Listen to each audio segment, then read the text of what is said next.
No questions yet. All right. Well, so we're going to start with a quick round of introductions and answer our icebreaker question. So our question is, what is a minimum expectation all students should have as a part of their student journey? So I'll kick us off. So I'm Jessica Antonin. I'm from the Carey Business School. I work internally with our school, and I focus on data assessment and strategy. And to answer the question, my answer is that all students should be able to increase their career readiness by connecting to curated learning opportunities beyond the classroom. So I will kick it off to Jess next. Awesome. Thank you, Jessica.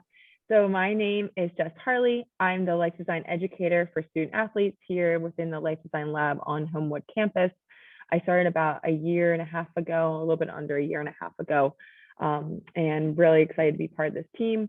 For my answer for kind of what is the minimum expectation that all students should have, I really look at networking opportunities, so opportunities and access to alumni for opportunities to learn more about different careers, as well as to potentially find internships and just overall to develop more about who they are and what really they're most interested in. And I will pass it off to Leah. Hello, everyone. So I'm Leah Banks, and I'm the life design educator for biomedical engineering students. I've been at Hopkins, it'll be 3 years in September.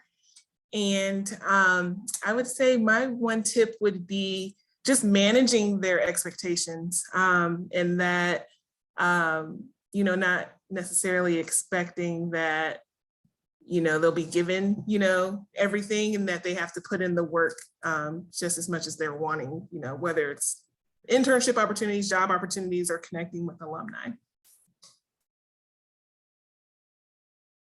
And I'll pass it off to Cindy. Hi, everyone. I'm Cindy. I am the Associate Director of Coaching Education at Carey Business School.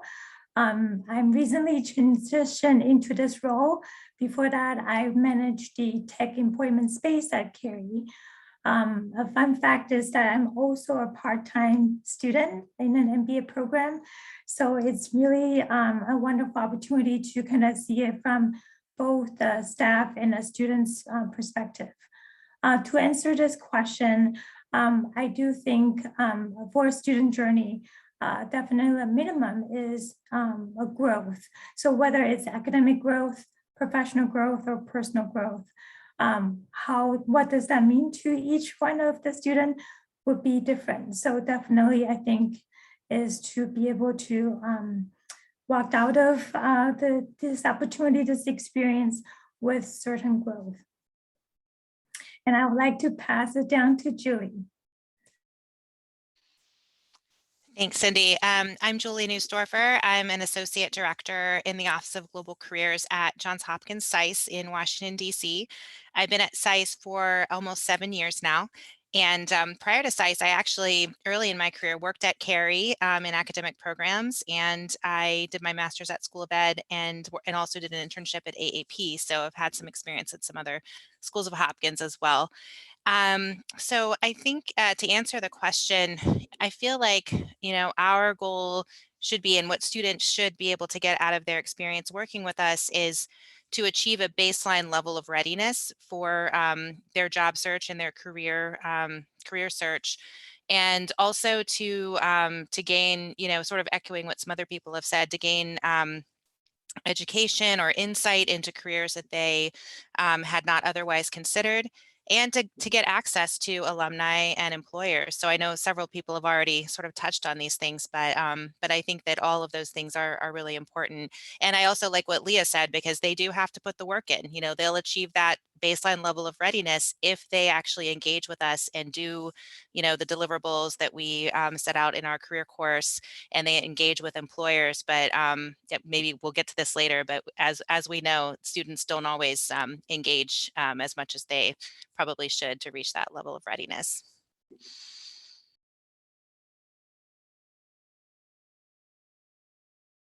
I'll pass it on to who hasn't gone yet. Casey, I guess. Casey, yeah. Hi all, Casey Miller, Director of Hopkins Connect. I work across life design with all schools for mentoring, connecting students with alumni for mentoring purposes. I've been with Hopkins for 2 years and change at this point. In terms of an expectation of students as part of their student journey, I don't know. So I was thinking about this question when I got it earlier, and I started to have ideas, of course, about mentoring. Like everybody should have a mentor that gives me job satisfaction and guarantees that my work will continue. But I don't even know if that is something that all students should have as part of their journey. This sort of blanket idea that there are like key things that students must do to satisfy an experience. The contrarian in me wonders if that, like, is there actually anything beyond going to classes that should absolutely be part of every experience, or do we need to be a little bit more nuanced than that? But if there is something that they should have as part of their experience, it should be mentoring. Well, your insights are absolutely appreciated, so please don't hold back. That's what we're here for today, and that's absolutely what we want, is for everyone in this group to feel comfortable sharing any, pros, cons, concerns, all of it. That's what we're here to do. So thank you all for sharing your insights on this icebreaker. So next we're gonna go ahead and move into what's called a rosebud thorn. Are you all familiar with what a rosebud thorn activity is? Yeah. All right. Okay. All right. So, so Jess has a link that, that she's shared in the chat with us, so that we can all collaborate on the on this Jamboard through Google. It's very handy, and we're going to start right on the first slide there. So you should be seeing what has been working well in preparing students for their post-graduation plans. So what we're starting with is looking at the rose aspect, right? Like the positive. And so we ask that each of you pick a color for your Post-it.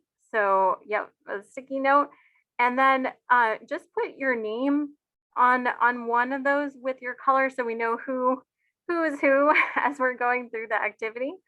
And then go ahead and start answering this. We're going to put like a minute and a half on the clock, just so we kind of keep moving. But the goal is to really capture as many ideas, thoughts, anything related to this that comes to mind for you.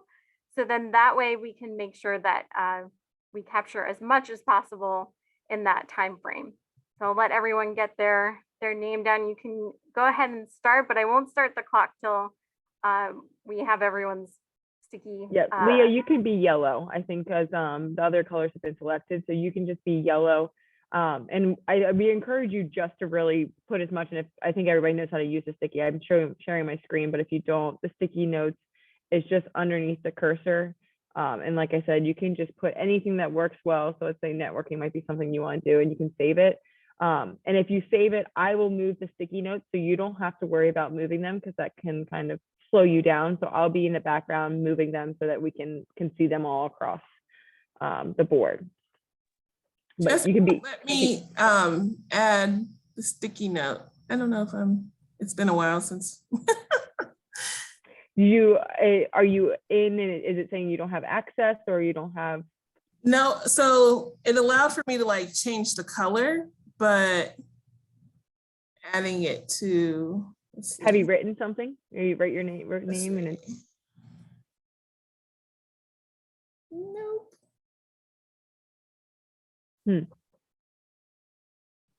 No. Okay. Has anybody else had? Okay, there we go. Oh, there you are. Perfect. Okay. A quick question. So for this, it doesn't have to be career oriented. I mean, not, I guess, doesn't have to be, could be outside of career office, right? So as long as it's something preparing them for their next steps, right? So we really want to understand like what is their journey and how is that being framed in that next steps state. So it could be career, it could be continuing ed, it could be military, all sorts of stuff. So I think as long as it's that mindset of helping them achieve whatever goals they have after their program with us. Got it. Thank you. Absolutely, And great you question. Yeah, and you can be very specific, like you can say specific events or things that you've hosted or types of workshops, or you can be more broad and just say like kind of tactical skills that things that you're doing and being more scalable, etc. Things like that. Any other questions? Great. We're gonna put a minute and a half. So just type in as much as you can think of, and then we'll regroup and talk about it. And go.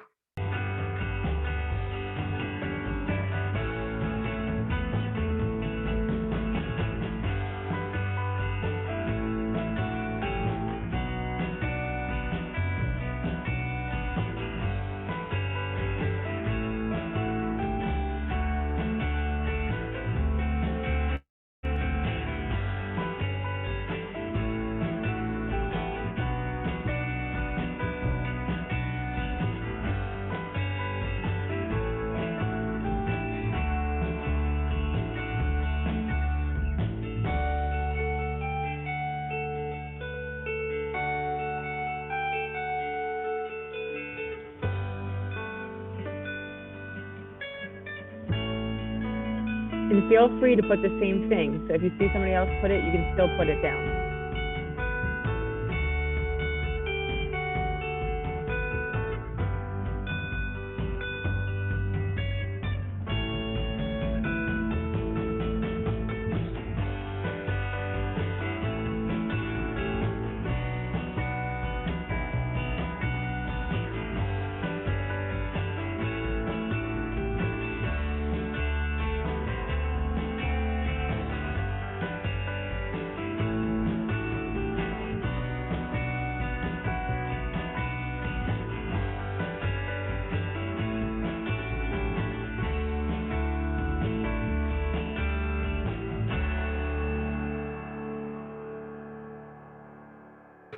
Just a few more seconds.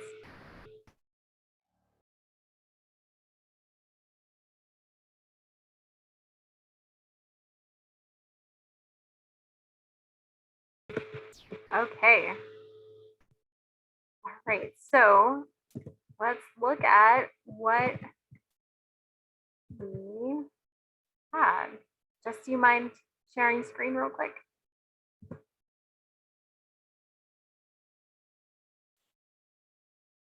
Okay. Oh, wow, these are really good. Okay, so anything stand out to anyone?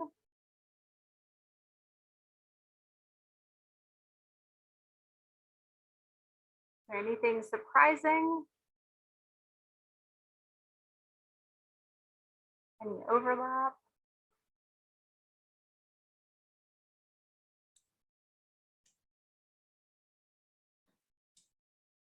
I would like to say I do see a trend or a thread in a sense of just exposing yourself to anything outside of classroom and just to get to learn and hear more, whether and do more. So whether it's listening or learning from the employers, through student clubs, formal employer recruiting, internship, or listening to panels, networking.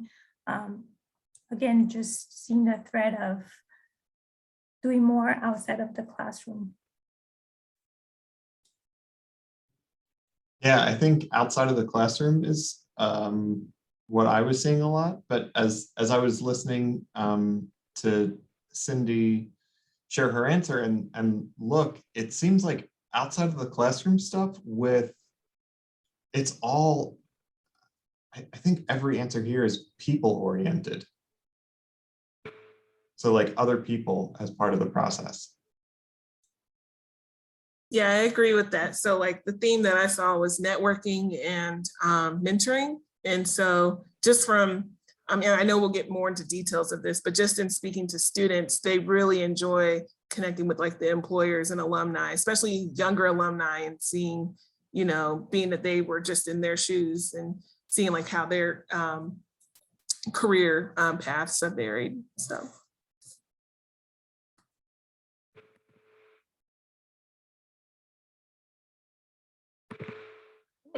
So is there anything missing from this, that now that we're able to kind of see it all together and hear some of these reflections on some of the trends that we see from what is already there, is there anything we're missing or anything we should add?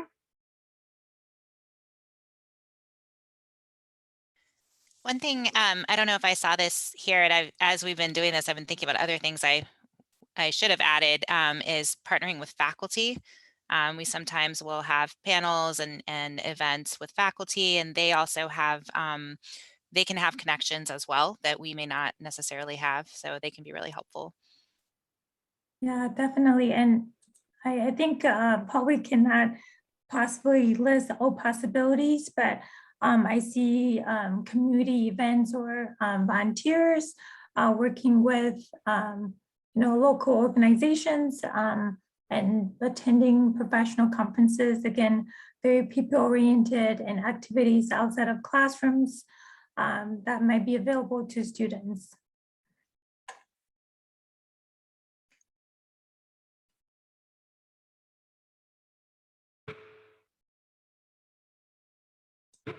Are there any large scale events that you all feel from your department worked really well, or workshops that you've hosted that are well attended by students?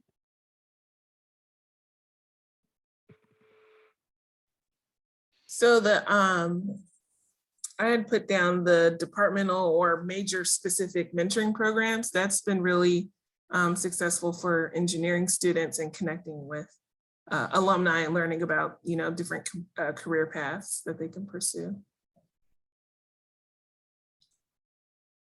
Similarly, at Carey Business School, we see alumni networking breakout or coffee chat, office hour, again, different names, but basically similar. So the opportunity to put them in front of alumni, those are usually pretty popular among Carey students. Yeah, we started events called Industry Days last year, I guess, or during the pandemic when we were virtual, and so they've been offered virtually, and it's sort of a series of events around a specific industry. So, for example, the two industries that I work most closely with are energy and environment, and defense and intelligence, and federal government. So I've done industry days for each of those industries, and had, you know, a panel with faculty from SAIS, and then alumni, and then we've had employer meetups, and sometimes we've had things like case interviewing in the energy industry, for example. You know, we have some alumni come back and do a case presentation for students. So those have been really helpful, especially during the pandemic when we weren't able to offer things in person.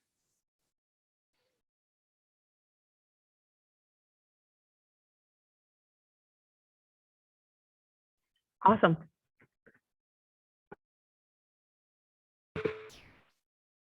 All right.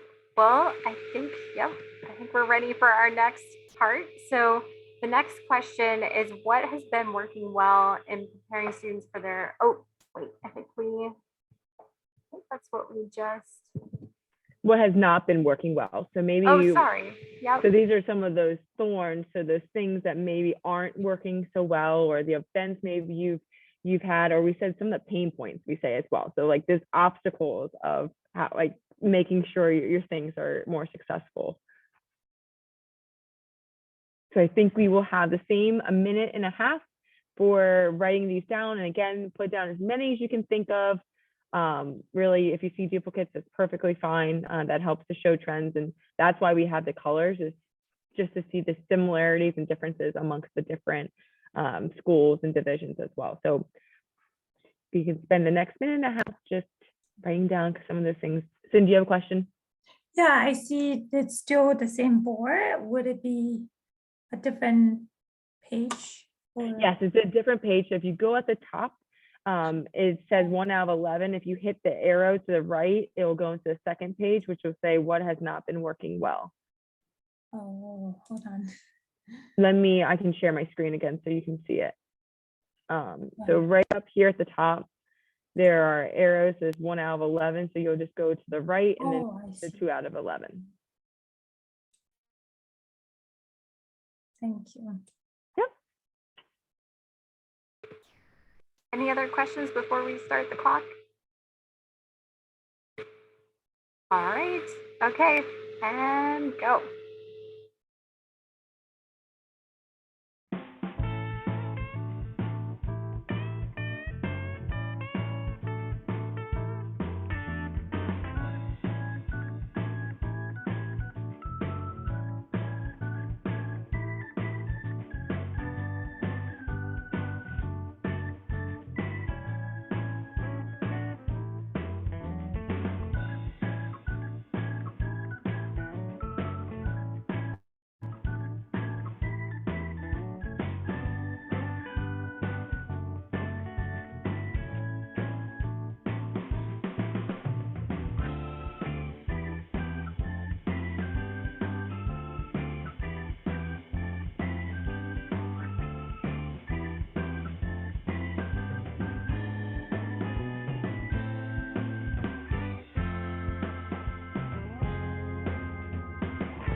All right, just a few seconds left.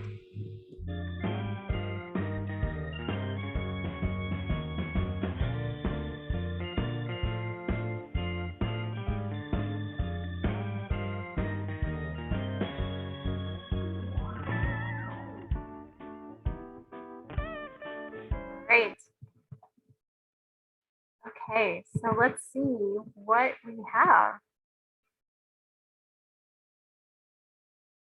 Anyone notice any trends with this question?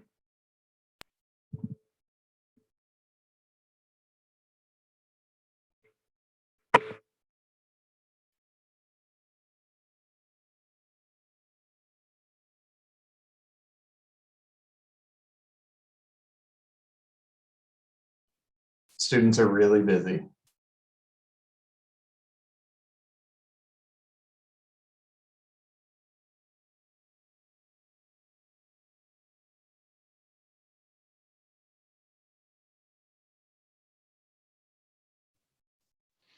Yeah, I would agree with that. I think, that's always something that we are mindful of. And some of our events are very well attended, but others are not. And sometimes it's the name of the employer, or often it just depends on how many other competing priorities there are in students' lives. And we know that academic coursework has to come first, of course, but it's always a challenge for us, because if we invite employers or alumni for a panel or another event, you always want to have a good showing for them, so that that they feel that their time was worthwhile, and that they got to engage with students. So finding ways to increase engagement.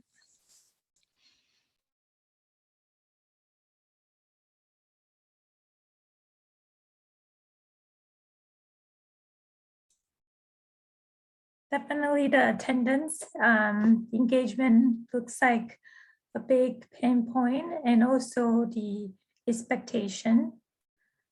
So managing the expectation about of certain events, or I guess the expectations of, let's say, big name employers versus more of an unknown.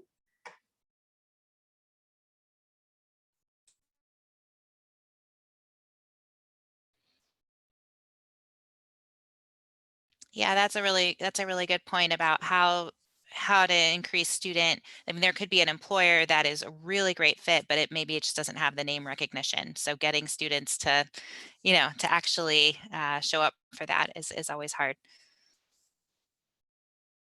And I don't know if anyone else has experienced this, but we have our professional development course, which is, we moved it to online this past year. And we'd done it in person in the past, and then we went to webinars and some combination of the two formats. And then this past year we did an online course that they could do, mostly on their own time. And just getting all the students to complete the course is always, always a challenge, because of course they're supposed to complete it.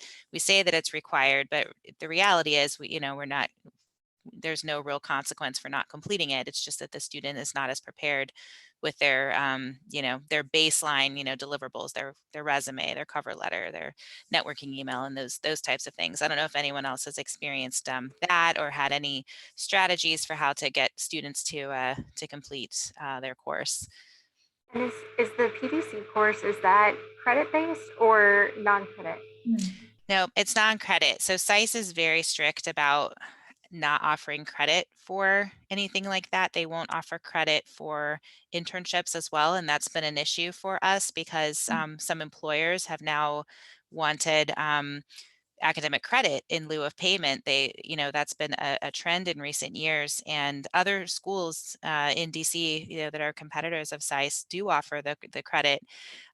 We did develop a workaround some years back where we have a non-credit bearing internship course, and the vast majority of those employers will accept that in lieu of the academic credit requirement.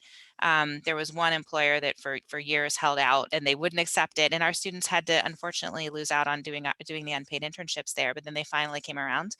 But I don't think that SAIS would agree to offer credit. It would be great if they did, but that's just been a pain point that we've never been able to get around.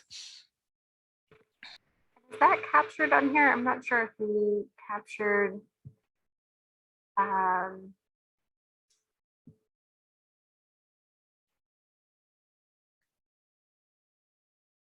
and the credit aspect. I think that's, yeah. Mm-hmm. Yeah, I guess going after that, I recently heard from one of our Amazon recruiters saying that our Flex and MBA students rescinded the offer and offer that she accepted earlier. And one of the reason is the, I guess it's not credit bearing, and she had to, in order to qualify for her scholarship, she had to meet certain criteria, including the number of credits. So again, it's just for, I guess, some of the barriers for students to kind of overcome, or at least consider when they are trying to balance potentially, right, financial aid, scholarship, the course requirement, as well as internship or any opportunities that could get them some experiential learning opportunity. Yeah, and I know there's been a lot of talk about equity with regard to unpaid internships. I mean, some students, will not be able to afford to take an unpaid internship, even if it offers credit. They need to do an internship that pays. And that's been an issue as well. And a lot of employers, especially, in the nonprofit space, will offer the academic credit option, but that still, may provide a barrier for students who can't, for financial reasons, can't take an unpaid internship. So that's an equity issue as well. Definitely. I know the CARE team is looking into whether we could provide funding for unpaid internship. Nothing that's say concrete yet, but hopefully more to share out as the leadership look into that option.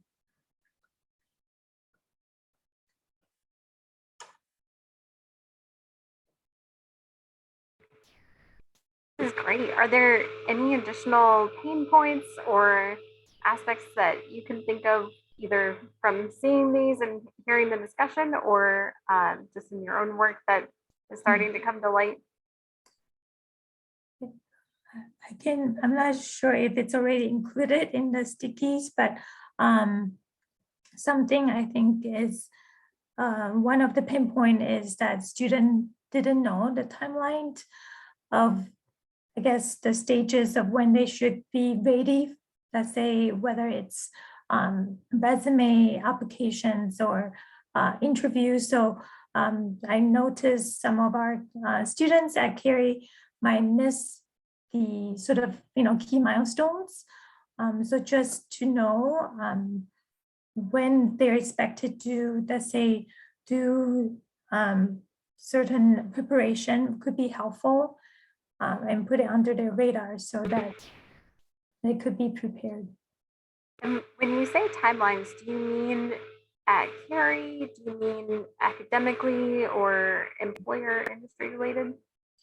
Yeah, yes. So I guess for these business graduate students, many of them do not know that, let's say, MBA recruiting or MS recruiting starts in the fall as they start their program. And so being in a one-year program at Carey could be challenging if they miss that crucial time.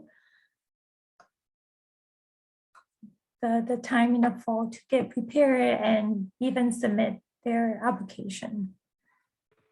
It also makes me think about our folks who are looking to maybe continue education, that maybe they may not be aware of timelines as well. I think there's a general understanding because everyone who's currently at Hopkins had to go through that at least once, but I think that could be, expanded to, perfect.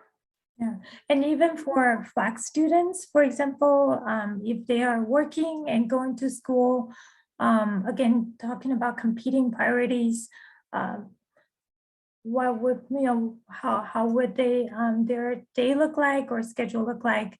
And if they are interested in internship, would that be available to them, even if it's unpaid?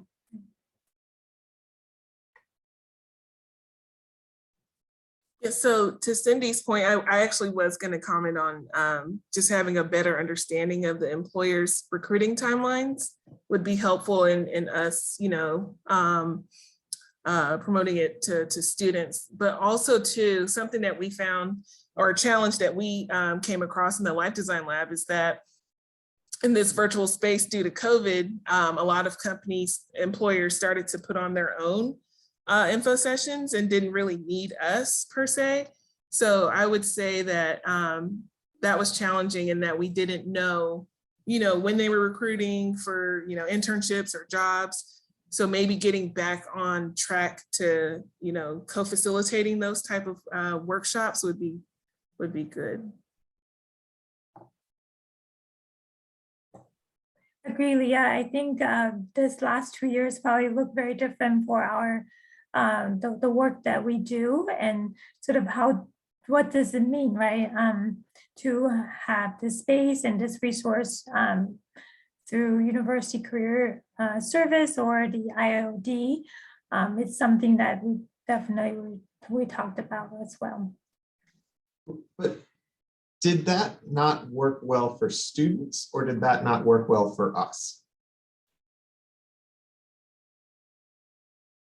Because I think students might answer differently than we do. I would say maybe 50-50 in the sense that students were coming, I'll speak specifically for like the biomedical engineering students. So like Medtronic, they're one of my employers who I used to work with, and then they went on and did their own like recruiting type workshops and info sessions. And so there were a number of students who were engaged on Handshake that were aware of those info sessions, but those who weren't engaged with the Handshake didn't know that they were putting on their own info sessions. So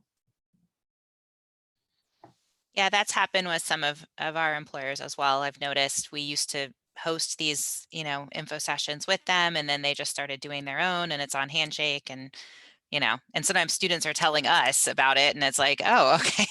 So, I mean, the most I try to do is when I'm become aware of those or staying on top of those, and then I try to just share them, so that students maybe, who weren't looking at Handshake would at least know about it. But yeah, I mean, we've been able to get a workaround with some of the employers that do that just by engaging our alumni there and having them come for another event. But yeah, I've noticed that trend as well. Definitely not wanting to stay in the way of the students, but also want to make sure that they these opportunities are sort of spread and that I guess or promoted to students and not missed by the students. This is all fantastic. I appreciate everyone's insight, but I just want to be mindful of time. I know we have about 20 minutes left, and we, as you can see, have a few more slides to get through. So I'm gonna push this along to the next slide. And we're gonna just spend just 1 minute here, really focus on opportunities that exist. So these are those buds, we call them. The last ones were thorns, the first one were roses. So these are these buds. What are some opportunities that you've thought of that might be really exciting for you want to try next semester, you want to try in the future, or that you've tried and you're like, oh my gosh, like that was great. That was the first time we've done it and it was great.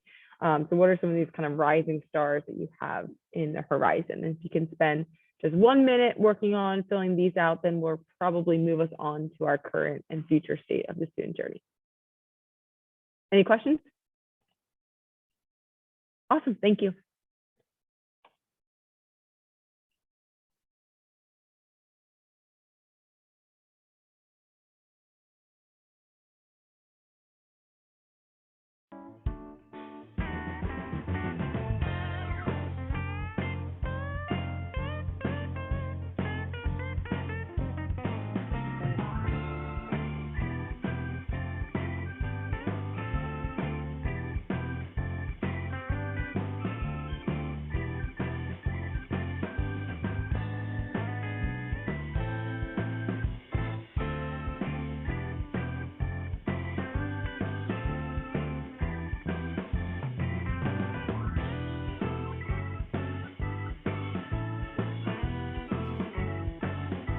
Few seconds left.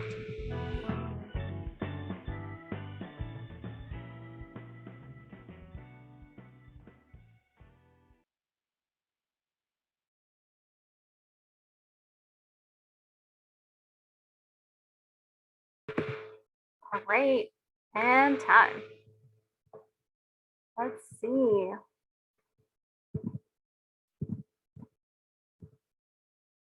All right, so what are we seeing? What trends do we see here? Are there any gaps? Anything we'd add?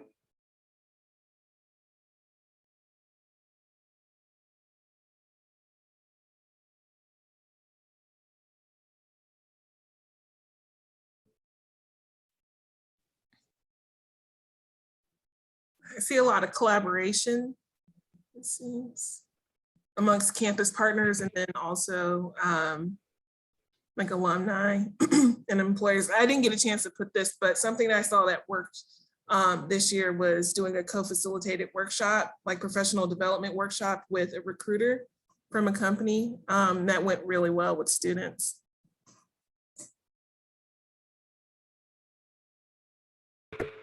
And that workshop, was there a specific topic for that made it stand out and work well? Yeah, so she gave them resume tips and interview tips.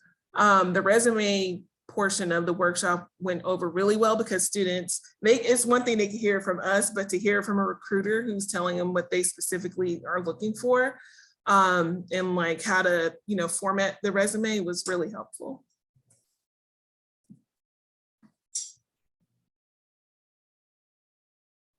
They pretty much co-signed what we said, but yeah. it's always so nice when we can be like, yeah, see.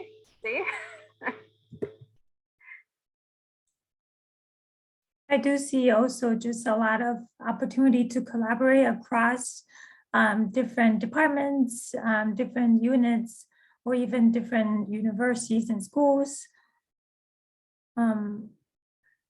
The timing is pretty interesting since I newly transitioned to this new role at Curie that really look into our specific student population, MS students, full-time MS students who happen to be mostly international, kind of allow me to also kind of think about these thoughts. And before Curie, I work as academic and career advisor. So I see opportunities of potentially, let's say,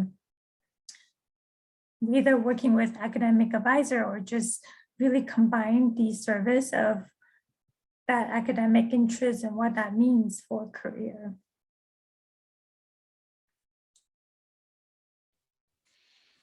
Yeah, I think this is something that could potentially be a thorn, but I don't know if any of you all have tried offering hybrid events. It's something that we've started offering this year where we have people in person and, we have it sort of live streamed for people that are not in person.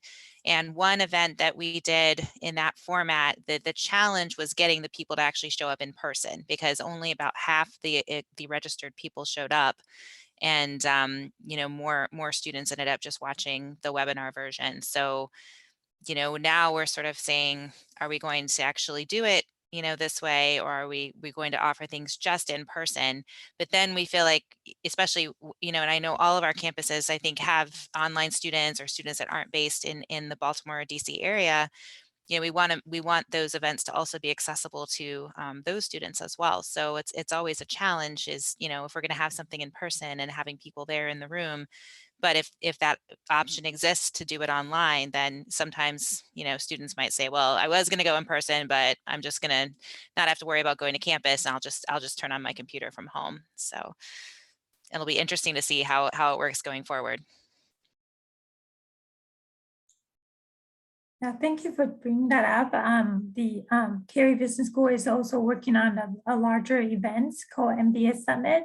And I'm on the committee, and definitely that's something that we consider whether to do hybrid or not. So we ended up offering a mix of in-person and virtual events, but not hybrid.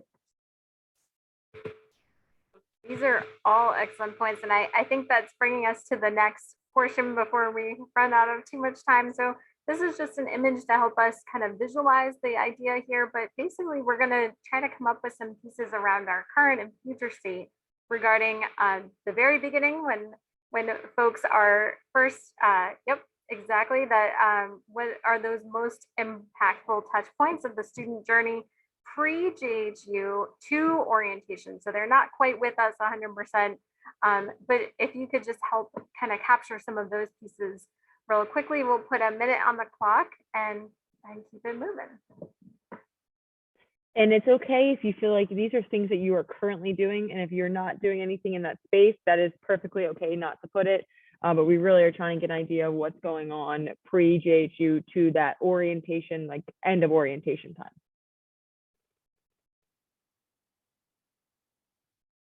1 minute.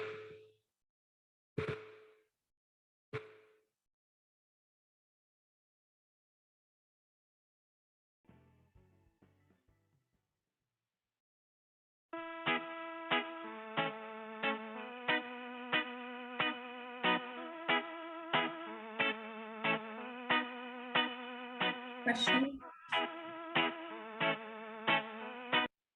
Sorry. Do I put it under specific timeline? You put it on slide 5. Oh, okay. So if you go to the next slide, that's where you'll put it. I think you just might have put one there because I see. Oh, no. I think I'm in slide 4. Yeah, I can see. just copy it over and move it there. So no problem. Got you. We're going to actually take us through the different parts, just one at a time. Okay, delete that one. Sorry for that. Okay, thank you. Sorry. Yeah.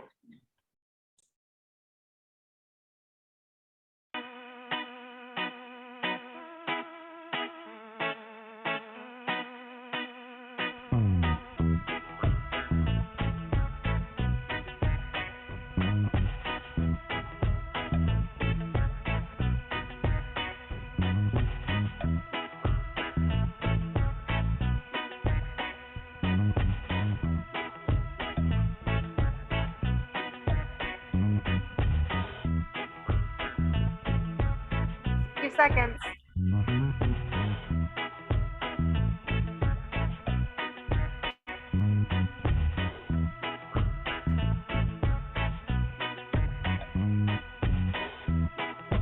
Okay, time.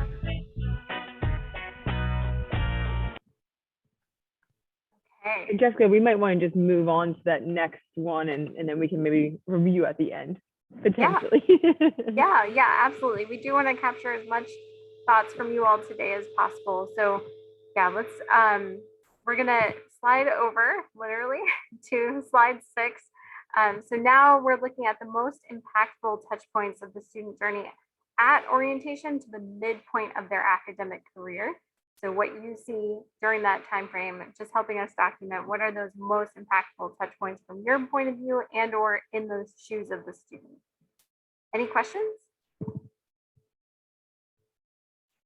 And that's midpoint of the program. So that could be half the year, could be full year. Casey, you can kind of just look across from what you see as the midpoint of all the students that you work with, kind of what's the midpoint? 1 minute.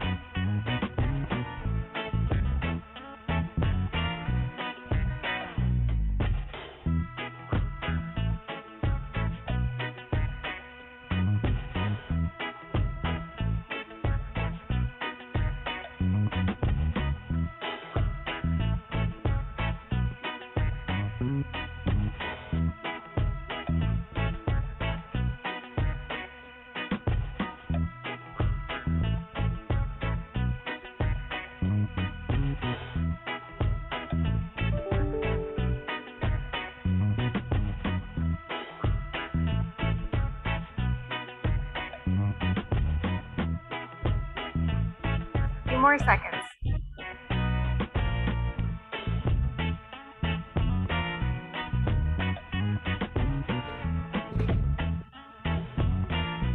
All right. Okay, and then now we're just gonna move over one more slide for our current state to slide 7. What are the most impactful touch points of the student journey at midpoint to graduation? So the end of their academic journey and from midpoint to the end. So not as an alum, just that middle point, focus on finishing out. And these could be anything from like developmental things that are impactful to them to specific programs that we provide, but just making sure to kind of capture what are those things that are most impactful to them. Any questions? All right, 1 minute.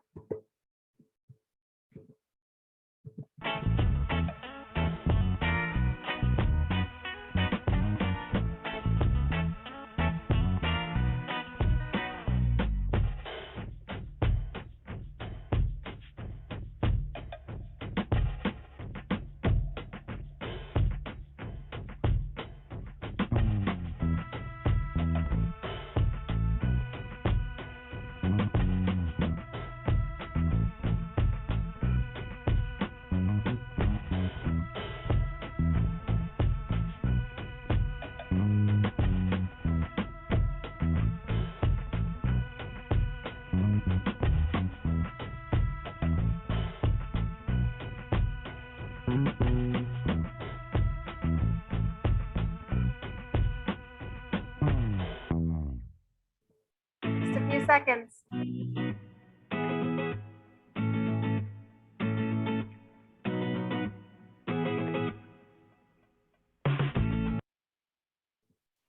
All right. Thank you all for being so speedy. All right, so now we're gonna go ahead and move into future state, spend a minute there. So in addition to touch points, what additional touch points could your office have from the pre-JHU orientation into the student journey? So similar to what we just did for the current state, thinking about what are the opportunities, what could be that isn't currently happening in regards to those touch points for our students before they're actually in an actual student at JHU. Any questions about this slide 8? Wait, so it's what we could do before they're a student? Yes, exactly. So anything Okay. orientation or some of those touch points that you all already mentioned on current state, but that are possibilities. Okay. Good clarifying question. All right. Okay, 1 minute on the clock.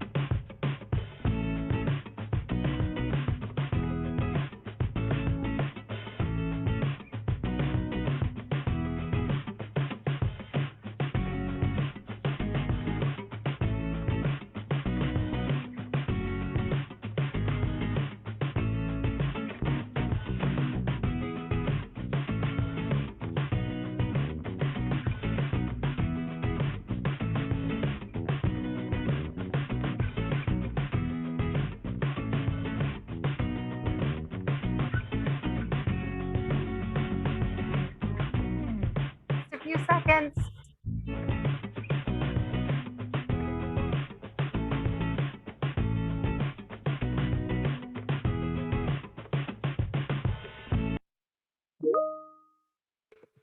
All right, great. So now we're going to move into slide 9. So what additional touch points could your office have from orientation to the midpoint? So identifying those opportunity areas. And any questions?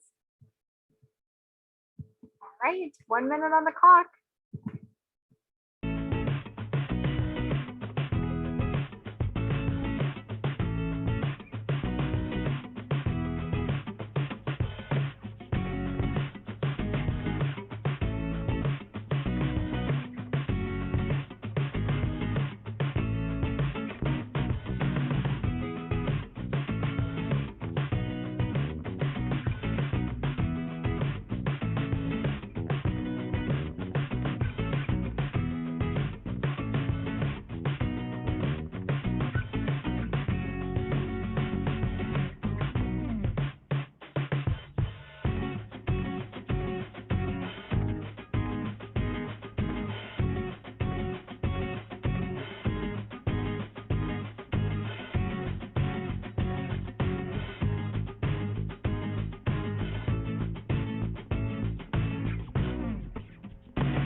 Just a few seconds left.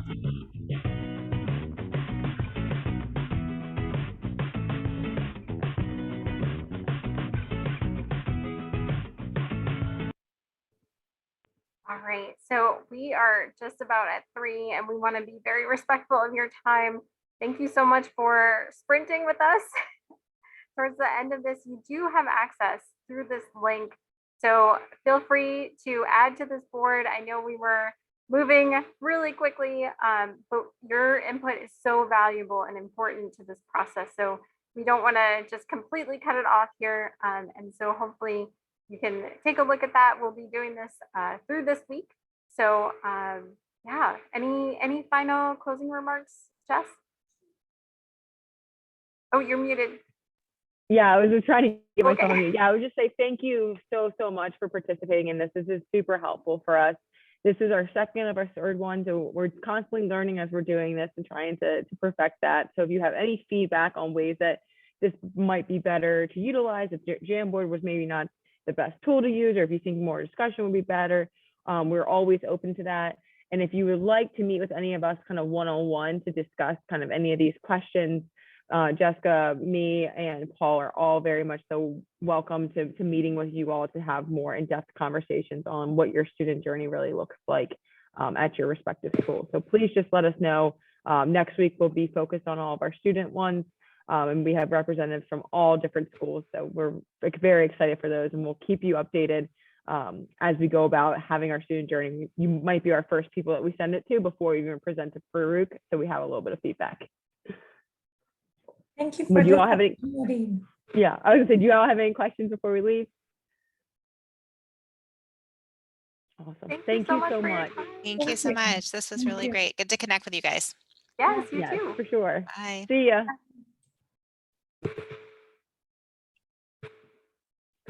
All right. Stop recording.